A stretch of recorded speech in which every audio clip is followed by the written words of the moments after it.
Open my eye.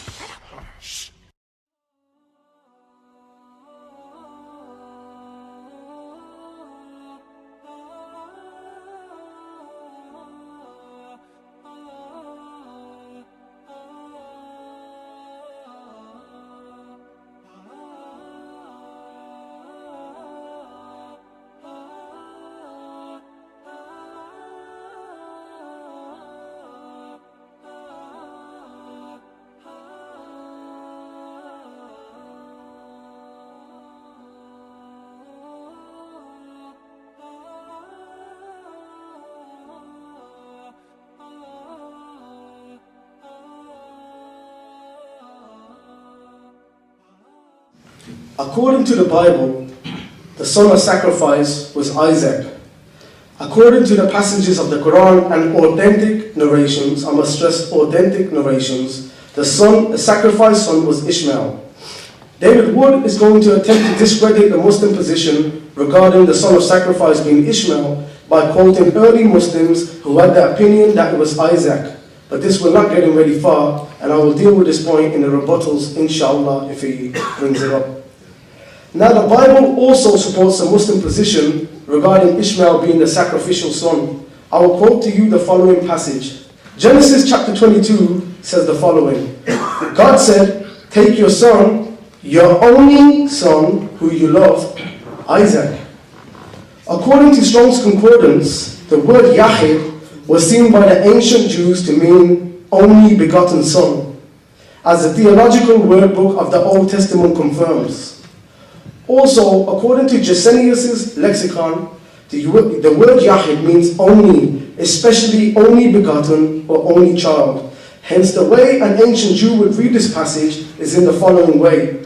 Take your son, your only begotten son. I would like David to also explain to us that when was Isaac the only begotten son of Abraham? If Ishmael was 14 years older than Isaac, then this means that for 14 years, Ishmael was the one and only begotten son of Abraham.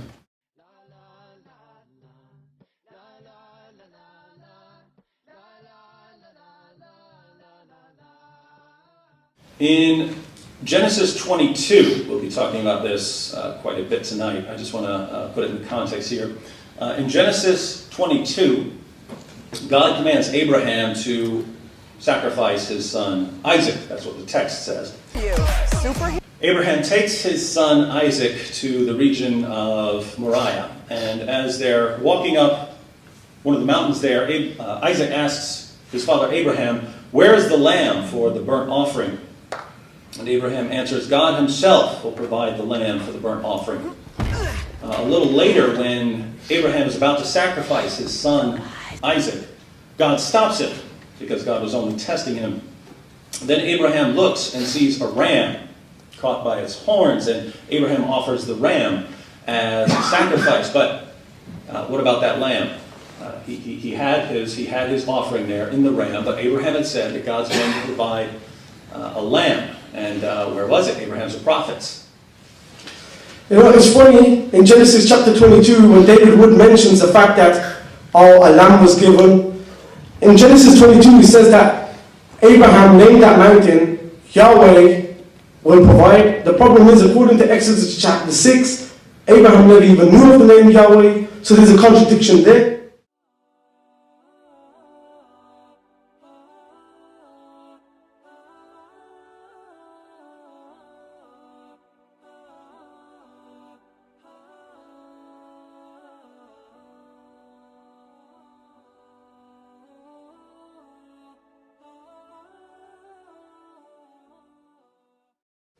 I would like David Wood to explain to us that if he's going to quote the Bible as a proof text, he has to first explain the contradiction in the Bible about Ishmael's age. Was Ishmael 17 who mocked Isaac and sent to Arabia, or was he a baby who was carried to Arabia?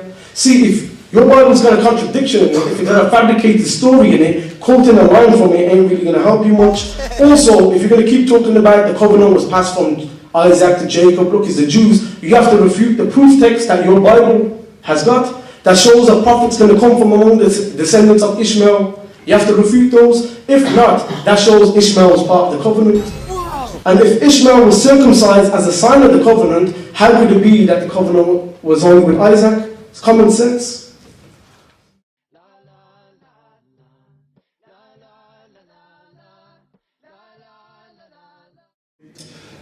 Genesis chapter 22. He says that the phrase "your only son," and this is a common argument. He says that the phrase "your only son" shows that the passage is actually about Ishmael. So notice what he's saying here. Abraham is taking Isaac with him, and God says "your only son," and Zachar says, "Well, this must mean Ishmael, not Isaac." Now, what's the problem? Ishmael has already been expelled from the house. He's already gone. Who is Abraham's only son that he still has with him? That would be Isaac. And so it's perfectly clear what this verse means. It's obviously Isaac throughout the passage, and yet a Muslim will read this and say, obviously Ishmael. I don't know. I mean, if we're going to do that, if we're just going to look at passages and say they mean whatever we want them to, great, I can pick up the Quran and read it all and say, okay, Jesus is Lord. I mean, if we're just going to do that. I'm gonna...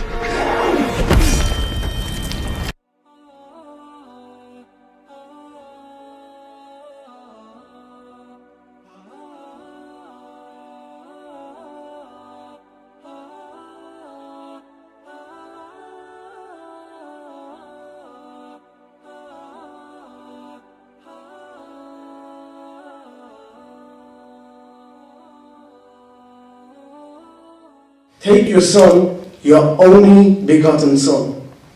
I would like David to also explain to us that when was Isaac the only begotten son of Abraham? Hello, I apologize. My colleague here forgot to say please.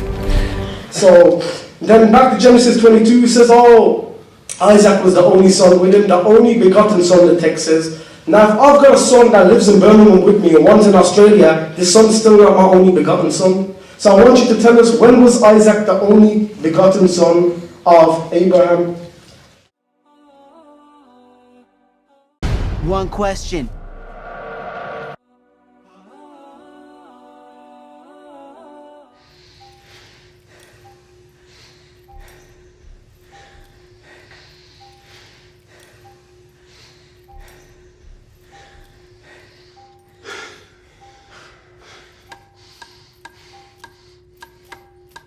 MC Mikey. MC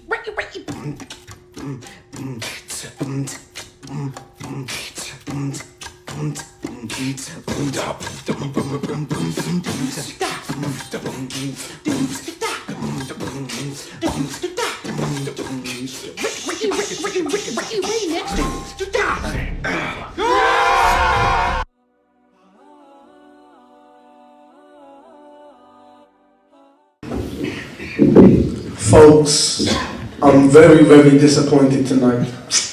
He didn't answer any of my points. He avoided them because he can't answer them. That's harsh, man. It's no secret, but these apologists I experience, you see, when they can't answer the question, they're silent on it, or they're spinning around. But people who watch this on YouTube are going to know you avoided my questions.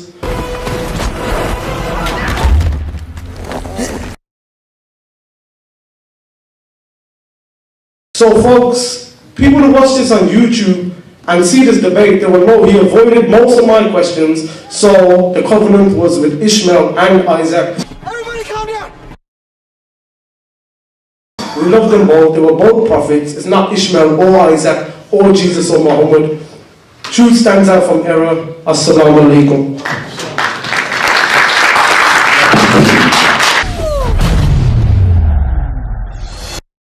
Cowabunga.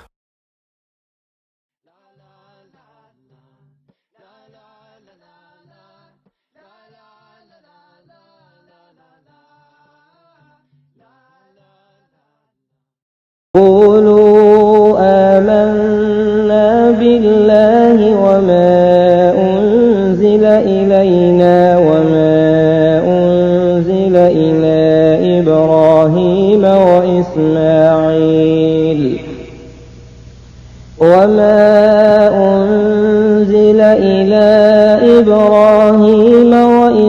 وإسماعيل وإسحاق ويعقوب والأسباط وما